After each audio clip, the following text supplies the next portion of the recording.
Welcome to Hollywood Bulletin, where the biggest legends and deepest secrets in Hollywood come alive. In 1974, something happened on the Blazing Saddles set that no one ever talks about. The actor cast as the Waco Kid vanished after just one day. What he did for years later still sends shockwaves through Hollywood. Meanwhile, John Wayne read the script and responded with 3 words that flipped everything upside down. Even.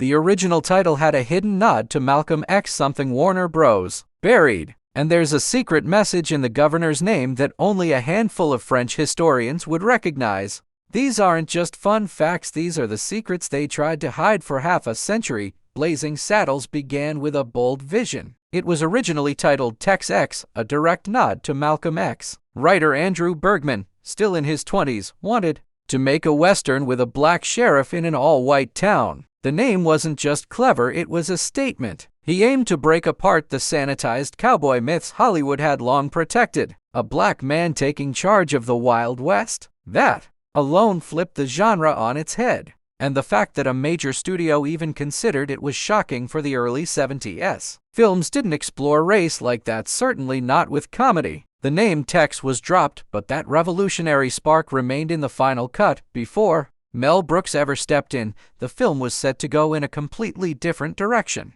Alan Arkin was supposed to direct. The sheriff, James Earl Jones, before Star Wars made him a household name. Jones had power and gravitas, but not much comedy background. Ultimately, creative conflicts and executive panic shelved the project. The concept was just too dangerous, too unfiltered. It sat collecting dust until Mel Brooks came along and cranked it up instead of toning it down. At the time, Brooks wasn't in a good place. Despite winning an Oscar for the producers, the movie didn't make much money. His next project, The 12 Chairs, flopped. He was broke, his car was falling apart, and his wife Anne Bancroft was pregnant. He was ready to walk away from film entirely until the script for Tex X came along. Brooks didn't take it because he believed in himself. He took it because he was desperate. In his own words, this movie saved his life, let him buy a house, afford groceries, and finally breathe again. Writing the script was pure chaos. Brooks assembled 4 more writers: Andrew Bergman, Richard Pryor, Norman Steinberg, and Alan Euger.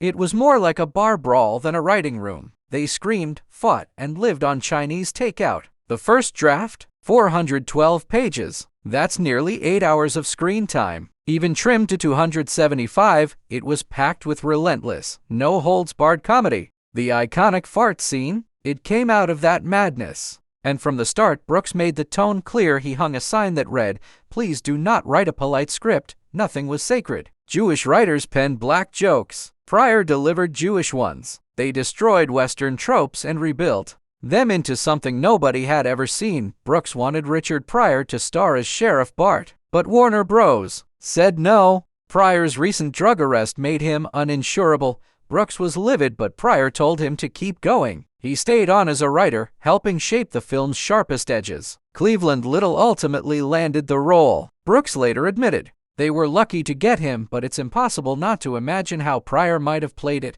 especially since he and Gene Wilder became a legendary comedy duo just 2 years later." Then came the shocker: Brooks offered the role of the Waco Kid to none other than John Wayne. That's right. The Duke, one of the biggest stars on the planet, read the script, laughed hysterically, and passed. It was too vulgar for his image, but he promised he'd be the first in line to see it. Brooks then chased Dan Daly, a musical star who could ride better than most cowboys, but Daly turned it down too, citing near blindness. Next, Brooks hired Oscar winner Gig Young. But on the first day, Young, battling alcoholism, began violently shaking and vomiting during a jail scene. It wasn't acting. He was rushed to the hospital and never came back. Gene Wilder wasn't even considered for the role at first. Brooks thought he was too young, but in a moment of panic, Brooks called him crying. Wilder had just finished the producers and flew out immediately. The Waco Kid's costume fit perfectly. He was on set by Monday. His subtle, offbeat charm redefined the character, and his chemistry with Cleveland Little became the soul of the film when the movie was screened.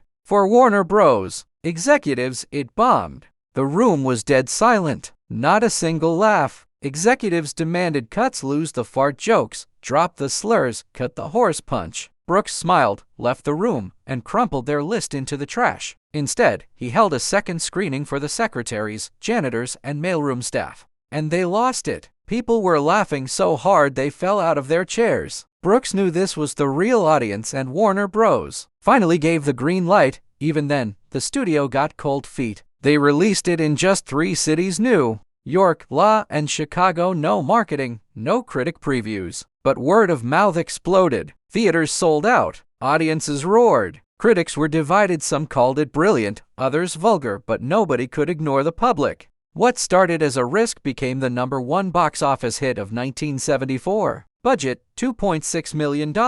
Gross, $119.6 million.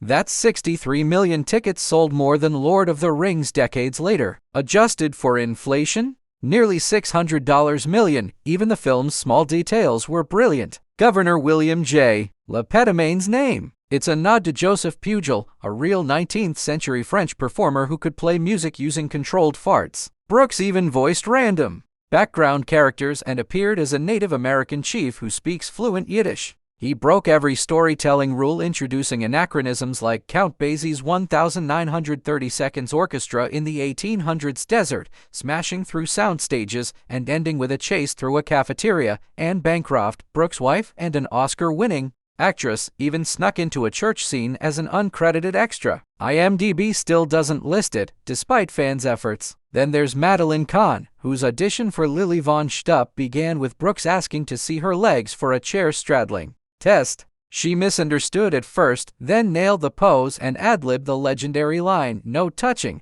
winning the role on the spot. Richard Pryor was also the moral compass. He insisted the film include the N-word to accurately mock racism. Without that, he said, the satire wouldn't land. He even helped select Little for the sheriff role, saying, "He's so black, he'll scare the hell out of that town," and that was the point. Gig Young, who left the film due to illness, later spiraled further. In 1978, he killed his wife and himself. Another controversy? Actress Hedy Lamarr sued the studio over the name Hedley Lamarr, demanding $10 million.